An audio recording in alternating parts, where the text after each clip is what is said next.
الحمد لله نحمده ونستعينه ونستغفره ونؤمن به ونتوكل عليه ونعوذ بالله من شرور أنفسنا ومن سيئات أعمالنا من يهده الله فلا مضل له ومن يضلله فلا هادي له ونشهد أن لا إله إلا الله ونشهد أن سيدنا وسندنا ومولانا محمدا عبده ورسوله الذي أرسل بالحق بشيرا ونذيرا وداعيا إلى الله بإذنه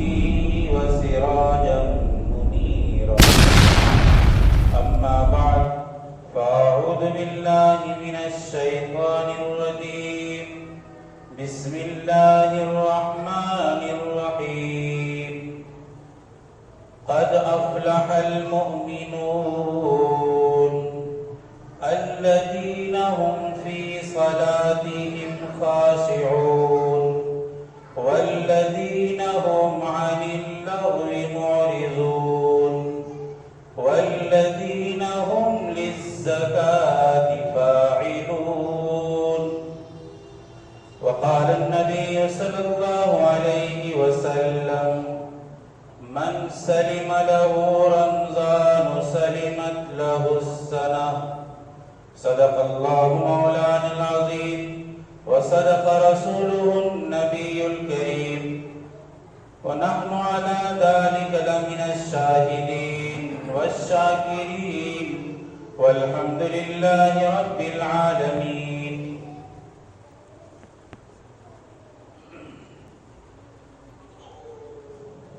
بزرگان محترم، عزیز ساتھیوں،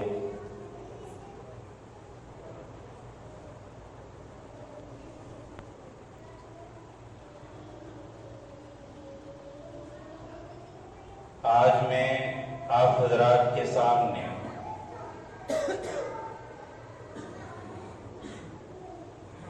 زکوٰۃ اور صدقۃ الفطر کے متعلق کچھ عرض کروں گا. مختصر وقت میں مختصر باتیں جلدی آپ حضرات کے سامنے رکھوں گا. اللہ تبارک و تعالی اور آپ سب کو عمل کرنے کی توفیق عطا فرمائے.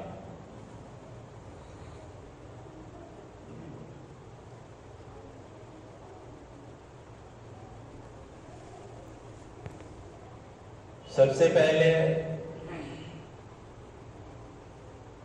میں نے گزشتہ جو حدیث تلاوت کی تھی،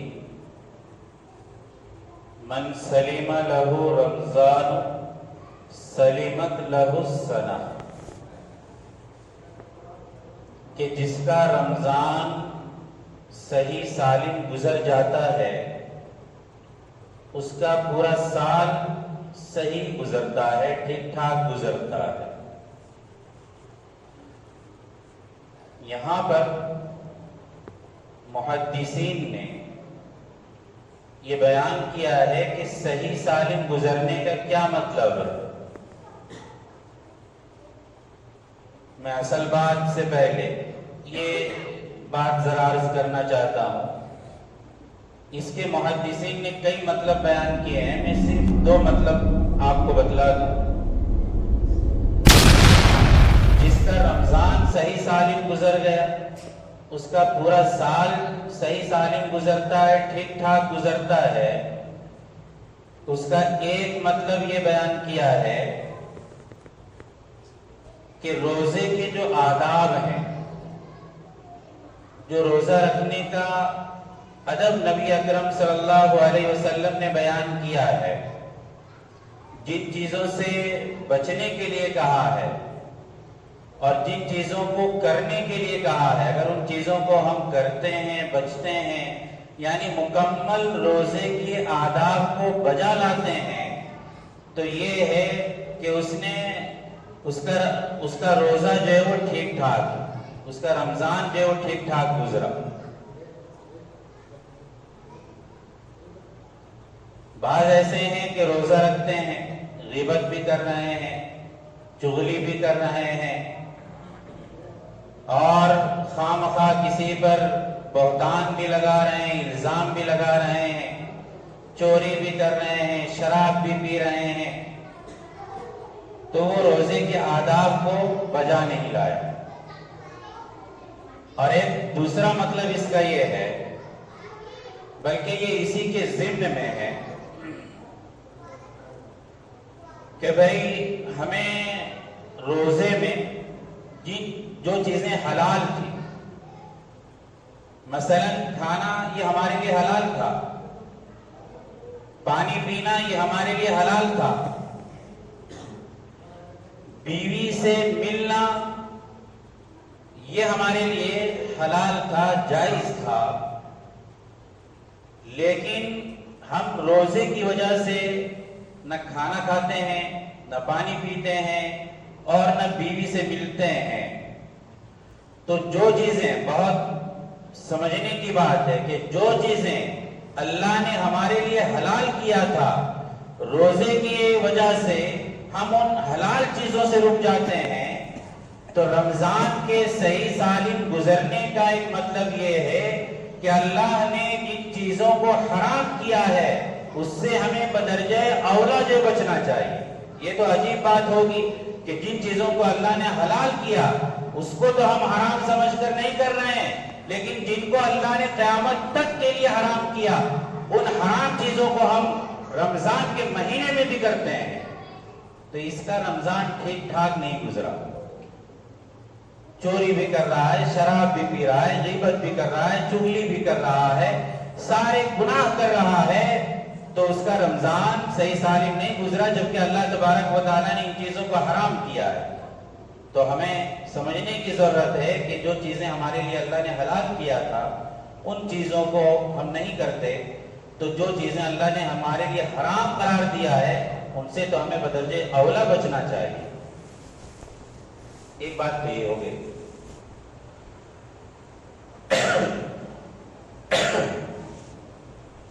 دوسری بات یہ، جتنے لوگ بھی ہیں ذرا اس بات کو غور سے سنیں۔ نبی اکرم صلی اللہ علیہ وسلم، حضرت سلمان فارسی رضی اللہ تعالیٰ عنہ کی روایت ہے، حضرت سلمان فارسی رضی اللہ تعالیٰ عنہ فرماتے ہیں کہ نبی اکرم صلی اللہ علیہ وسلم رمضان المبارک کے مہینے میں 4 چیزوں کے کرنے کا حکم دیتے تھے، بڑی ترغیب دیتے تھے، یعنی شوق دلاتے تھے کہ رمضان کے مہینے میں یہ 4 کام کرو۔ آج یہ بات میں بھی آپ کے سامنے رکھ رہا ہوں۔ مجھے امید ہے کہ آپ حضرات بھی یہ 4 کام کرنے کی، جتنے بھی دن بچ گئے ہیں، یہ پہلا عشرہ تو گزر گیا، جتنے دن بھی بچ گئے ہیں، نبی اکرم صلی اللہ علیہ وسلم نے 4 کام کرنے کے لیے کہا رمضان کے مہینے میں۔ بھائی ہم سب کریں گے نا انشاءاللہ؟ 4 کام کرنے کے لیے بہت آسان سا عمل ہے۔ صحیح ابن خزیمہ کی روایت ہے، حضرت سلمان فارسی رضی اللہ تعالیٰ عنہ راوی ہیں، ہمارے نبی فرما رہے ہیں، ترغیب دلا رہے ہیں کہ بھائی 4 کام کرو مسلمانوں۔ 2 کام تو اللہ کے لیے کرنا ہے، اللہ کے رضا کے لیے، اللہ کو خوش کرنے کے لیے، اور 2 کام ایسے ہیں جو ہمارے فائدے کے لیے ہے۔ سب جو ہے وہ یاد رکھیں، بہت آسان ہے، ہر آدمی کر سکتا ہے۔ پہلا کام نبی اکرم صلی اللہ علیہ وسلم نے یہ بتلایا کہ کلمہ طیبہ کا بھی رمضان میں، لا الہ الا اللہ محمد الرسول اللہ، پہلا کلمہ پڑھتے رہو چلتے پھرتے۔ اگر کوئی آدمی چاہتا ہے تو 300 مرتبہ پڑھ لے، تسبیح لے، 300 مرتبہ پڑھ لے کلمہ طیبہ۔ یہ نبی اکرم صلی اللہ علیہ وسلم نے فرمایا کہ ایک کام یہ ہے۔ یہ اللہ کی رضا کے لیے، اللہ کو خوش کرنے کے لیے. اور دوسرا کام ہے استغفار کی کثرت. چلتے پھرتے اللہ سے مغفرت طلب کرتے رہو، استغفار کرتے رہو. استغفر اللہ یہ بھی پڑھ سکتے ہیں. استغفر اللہ من کل ذنب واتوب الیہ یہ بھی پڑھ سکتے ہیں. اس کو بھی 300 مرتبہ پڑھ لیں کم سے کم دن میں. تو یہ دو کام ہوئے جو اللہ کو خوش کرنے کے لیے، اللہ کی رضا کے لیے. دو کام ہمارے فائدے کے لیے بتلایا. ان میں سے ایک یہ ہے کہ کثرت سے جنت کا سوال کرو. ایک اللہ تبارک و تعالیٰ کی رحمت کا طلبگار بنو، اللہ کی رحمت مانگو، اللہ کی رحمت کا طلبگار بنو.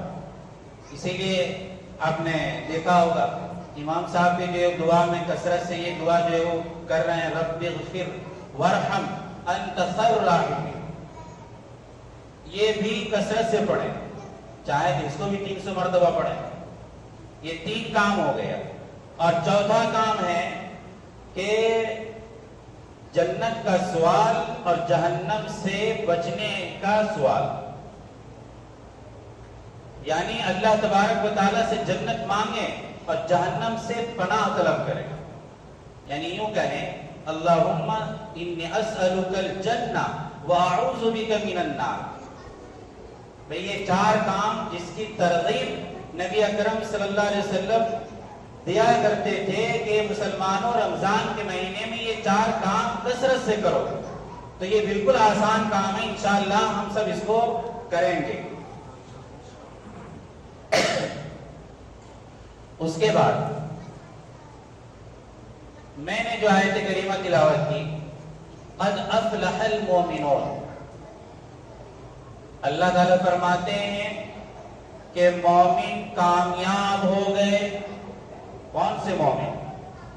الذین هم فی صلاتهم خاشعون، جو نماز میں خضوع اختیار کرتے ہیں. والذین هم عن اللغو معرضون، دوسرے وہ مومن جو لغویات سے اعراض کرتے ہیں. والذین هم للزکاة فاعلون، تیسرا وہ مومن جو زکات ادا کرتے ہیں. قد افلح المؤمنون، یہاں پر فلاح کا لفظ ہے. فلاح کس کو کہتے ہیں؟ میں جلالین کے سبق میں بتلایا کرتا ہوں یہاں پر کہ علماء نے لکھا ہے فلاح کہتے ہیں کامیابی. اس کے عام معنی تو کامیابی کے ہیں، لیکن علماء لکھتے ہیں کہ فلاح کہتے ہیں کہ زندگی کی ہر بھلائی جس کو حاصل ہو جائے، ہر خیر جس کو حاصل ہو، اور ہر شر، ہر برائی، ہر بلائیں جس سے دور ہو جائے، سمجھو کہ وہ آدمی کامیاب ہے. کتنی بڑی نعمت ہے فلاح. جتنی بھلائیاں ہیں ہم کو حاصل ہو جائے، ہر آدمی تو یہی چاہتا ہے. اور جتنی برائیاں ہیں، جتنے شر ہیں، فتنے ہیں، مصیبتیں ہیں، وہ دور ہو جائیں، یہی تو آدمی چاہتا ہے. تو یہ کامیاب، قد افلح المؤمنون، مومنین کامیاب ہو گئے. کب؟ جبکہ یہ باتیں ہوں. ان میں سے مجھے ایک بات عرض کرنی ہے، والذین هم للزکاة فاعلون، وہ جو زکات ادا کرتے ہیں.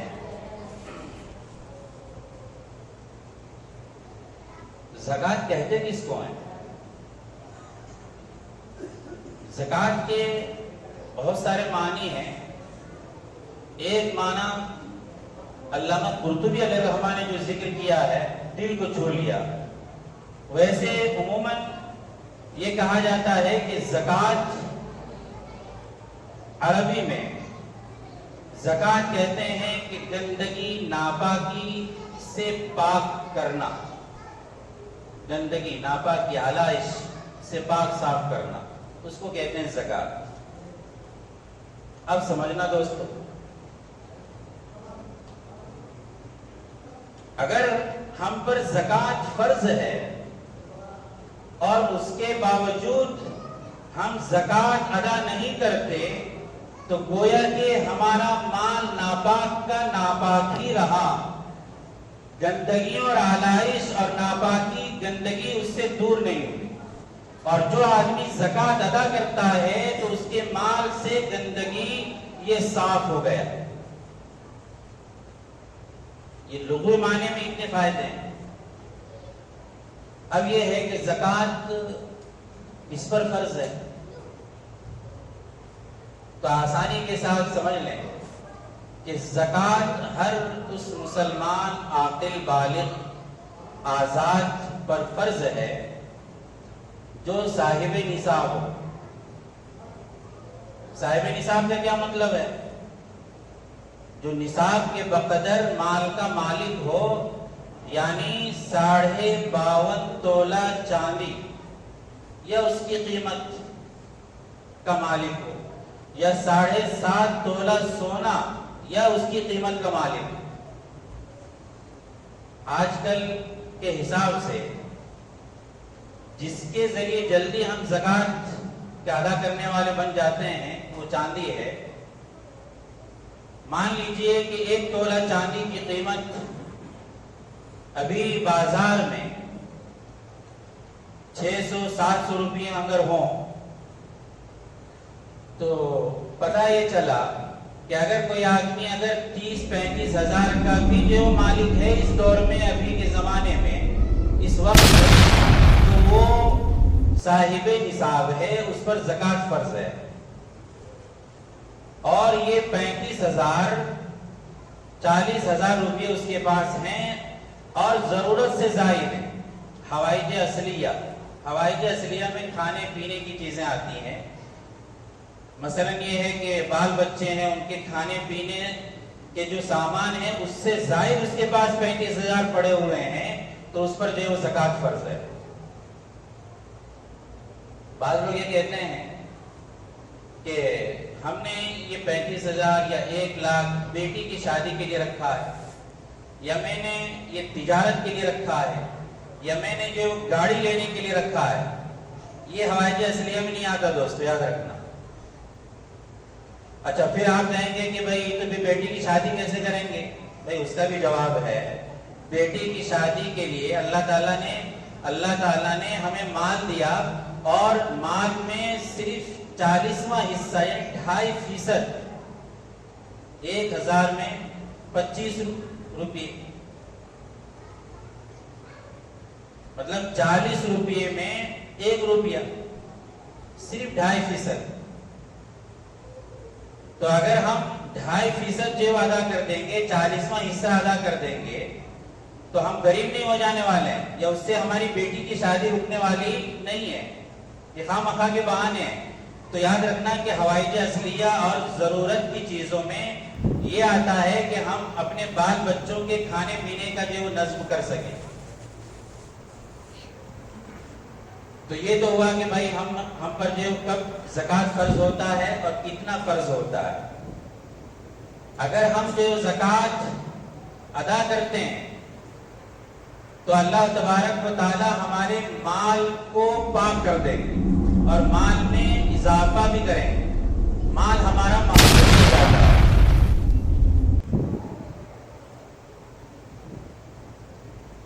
اگر ہم نے زکوٰۃ ادا نہیں کی اور یوں سمجھ لیا کہ ہم نے بچا لیا، تو ایسا نہیں ہے۔ سورہ قلم کی جو آیت ہے اس میں ایک واقعہ بیان کیا ہے کہ یمن میں ایک شخص ایسا تھا، ان کی بڑی کھیتی تھی، وہ اپنے کھیتی کے جو پیداوار ہوتا تھا وہ غریبوں میں تقسیم کرتا تھا۔ جب مثلا گیہوں ہو یا دھان ہو، جب کاٹنے کے لیے جاتا تو غربا کو بھی بلا لیتا تھا کہ بھائی جو نیچے گر جائے وہ سب تم اٹھا لینا۔ لیکن وہ بڑا مالدار تھا، اس کی کھیتی بہت تھی، تو غریبوں کے پاس جو کئی کنٹل جو مال چلا جاتا تھا۔ جب اس کا انتقال ہو گیا تو ان کے بیٹوں نے کہا کہ میرا والد تو ایسے ہی بیوقوف تھا، ان کو تو علم ہی نہیں ہوا کہ کئی کنٹل مال جو ہے وہ غریبوں میں چلا جاتا ہے، اس مرتبہ جو ہم کھیتی کاٹیں گے تو کسی غریب کو پتہ نہیں چلنے دیں گے۔ ایسے ہی ہوا، وہ سب کے سب نکلے ان کے اولاد، اور چپ کے باتیں کرتے ہوئے بالکل الصبح فجر سے پہلے ہی اٹھ گئے اور کاٹنے کے لیے چلے گئے، اور چپ کے باتیں کر رہے تھے کہ دیکھو کسی کو پتہ نہ چل جائے۔ جب گئے ہیں تو دیکھا کہ ان کی کھیتیاں جو ہے وہ جل کر راکھ ہو گئی۔ انہوں نے پہلے سوچا کہ بھئی ہم شاید راستہ بھٹک گئے، پھر غور کیا تو پتہ چلا کہ نہیں، یہ تو ہماری کھیتیاں ہیں، بل نحن محرومون، بلکہ ہم کھیتیوں سے محروم کر دیے گئے۔ اللہ تبارک و تعالیٰ نے ہمیں زکوٰۃ نہ دینے پر، ان غریبوں کو اس مال سے روکنے پر ہمیں یہ سزا دی ہے، بل نحن محرومون، اللہ نے انہیں محروم کر دیا۔ ان کو احساس ہوا کہ ہم نے ان غریبوں کو روکا دینے سے، اس لیے اللہ تبارک و تعالیٰ نے ان کی کھیتیوں کو آگ لگا دی، خاک بنا دیا۔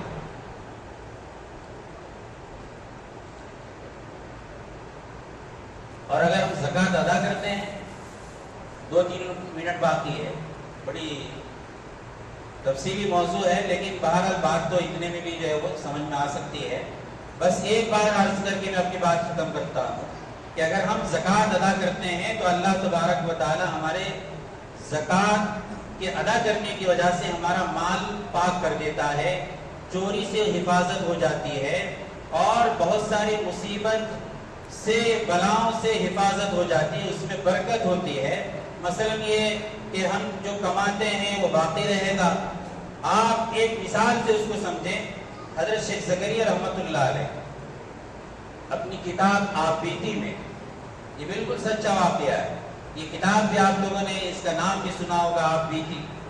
حضرت شیخ زکریا رحمۃ اللہ علیہ بہت بڑے محدث ہیں، وہ اپنے والد حضرت شیخ یحییٰ سے نقل اور بہت سارے بزرگوں سے نقل کرتے ہیں کہ سہارنپور کے قریب ایک جگہ کا نام ہے بیہٹ، یہ بھی سنا ہوگا آپ لوگوں نے۔ بیہٹ میں انگریزوں کی بڑی کوٹھیاں تھیں، اس میں جو ہے وہ کچھ تجارتی منڈیاں بھی، تو وہاں پر ایک انگریز نے، ان کی بھی کوٹھی تھی، اور اس میں ایک مسلمان کو دیکھ بھال کے لیے رکھا تھا۔ ہوا یہ کہ کسی وجہ سے پوری منڈی پر آگ لگ گئی، جتنے بھی کاروباری تھے اور جتنے بھی دکانیں تھی سب کے سب جل گیا۔ یہ آدمی جو ان کا غلام تھا، نوکر تھا، وہاں پر موجود تھا، وہ اپنی صفائی پیش کرنے کے لیے تاکہ کل الزام ہم پر نہ آ جائے، وہ وہاں سے بالکل گاڑی پکڑ کر سیدھا جو ہے وہ دہلی پہنچا۔ اس کا ہیڈ آفس دہلی تھا، اس انگریز کے پاس جب پہنچا ہے تو انگریز جو کچھ لکھ رہا تھا، کہہ رہا ہے کہ بھئی ہمارے پورے جو فیکٹری پر اور پوری منڈی پر آگ لگ گئی ہے۔ اس نے توجہ نہیں دی، لکھتا ہی رہا۔ پھر دوسری مرتبہ کا کچھ توجہ نہیں دی، لکھتا ہی رہا۔